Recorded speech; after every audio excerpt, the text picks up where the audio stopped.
It's funny, you know, because for the longest time I have been very interested in physical activity, physical training, exercise, strength, conditioning, agility, speed, strength, flexibility, and it always comes from when I was 15-year-old, when the spark ignited inside. I was never really sporty, although I played for the football team at school. But when I was 15, I started going to martial arts. And that was a catalyst for me from a physical level. I wanted to know what was possible for my body, flexibility, stretching, kicking, punching, how fast could I be, how much stamina could I have, how strong could I get.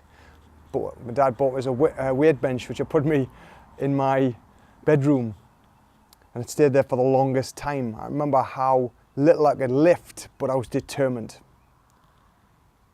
And all that time, even when I was in IT, which years and years later, I'm talking from mid-20s to coming like late 30s at the end of the day, from permanent employee to work for myself, I still focused on the physical game.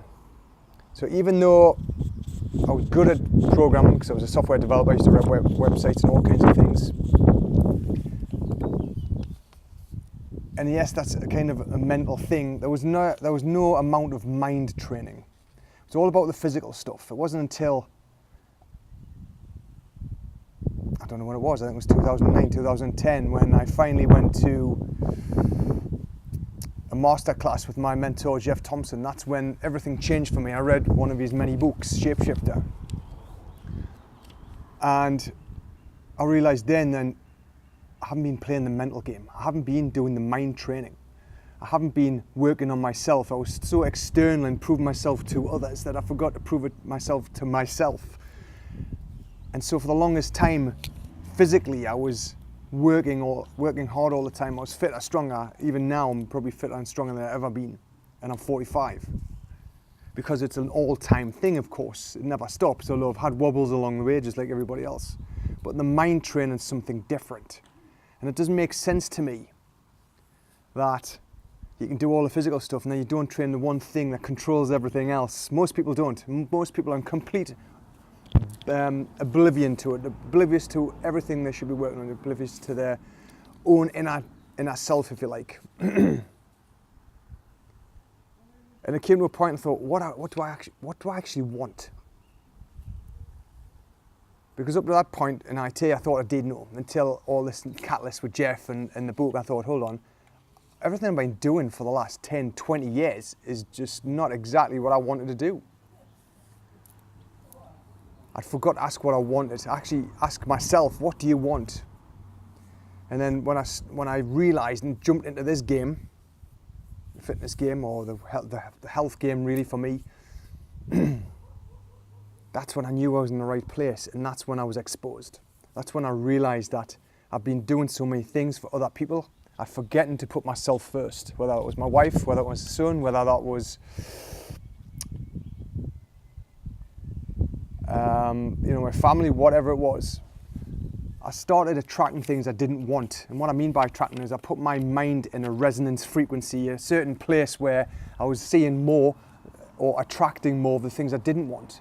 I started a new business. I didn't like some of the things I had to do. It wasn't congruent. People were telling me, oh, you should be doing this, you should market this way, you should market that way.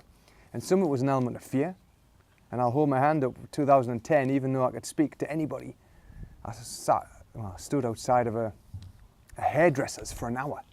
I was too scared to go in just to say, can I leave some leaflets here, and by the way, and just build up some rapport. I'd never really done it before, not in this context. And I think really it wasn't even about that. It was the fact that what if they said no? And I was scared of rejection. And that sort of manifested through about the first few years until it completely screwed me over. I'd lost all kinds of self-belief and confidence, which I'd never ever experienced before. It was something new to me. I didn't like it, but I wasn't sure how to do it until I realized I gotta start working on my inner game myself. Stop focusing on the things I didn't want and start focusing on the things you do, because when you start asking, you'd be amazed what's actually falling out your mouth, what words you're using. Even though you might be saying things or saying things in a positive way, you're actually coming from a place of need, a place of lack. don't quit, for example. All your brain hears is quit. That is the word it hears. But whenever I say keep going, or can't stop, another double negative, keep going, all these different things. So what I started to realize is, I need to do this, I should do that, can't do this.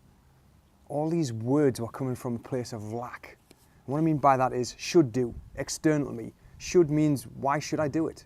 I should either do it or I don't do it. Should do it comes from somebody else, someone else's expectation of me, which I allowed for too long to go forwards.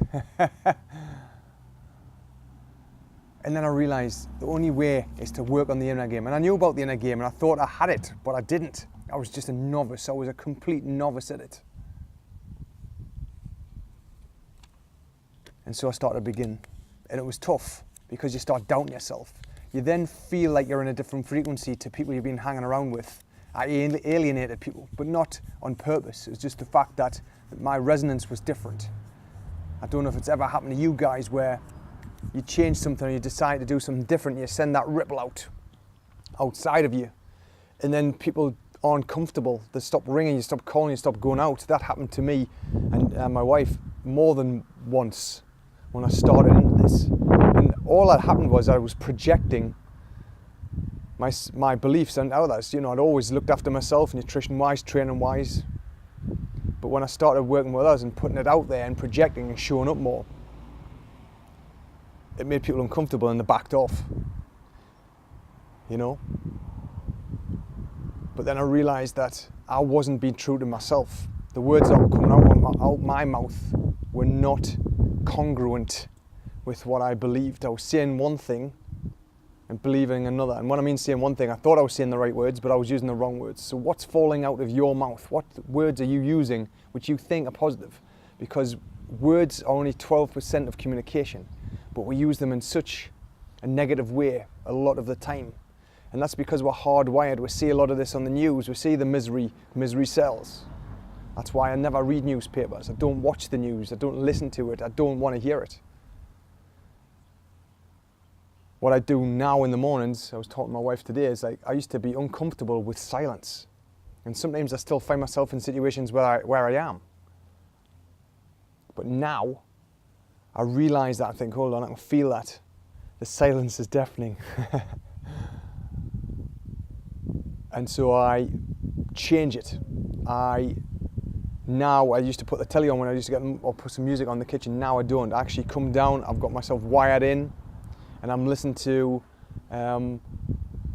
positive affirmations, I'm listening to podcasts, I'm listening to things that inspire and empower me. I'm actually feeding my brain good stuff.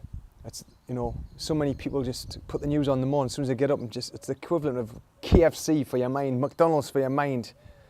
Feed it the good stuff. Empower yourself, inspire yourself. That's what I choose to do. That's what I do. And it makes a massive difference. It makes me energized and empowered. So, what do you do? What do you ask for? While the thoughts are actually verbally. Everything makes a difference. Start thinking about it.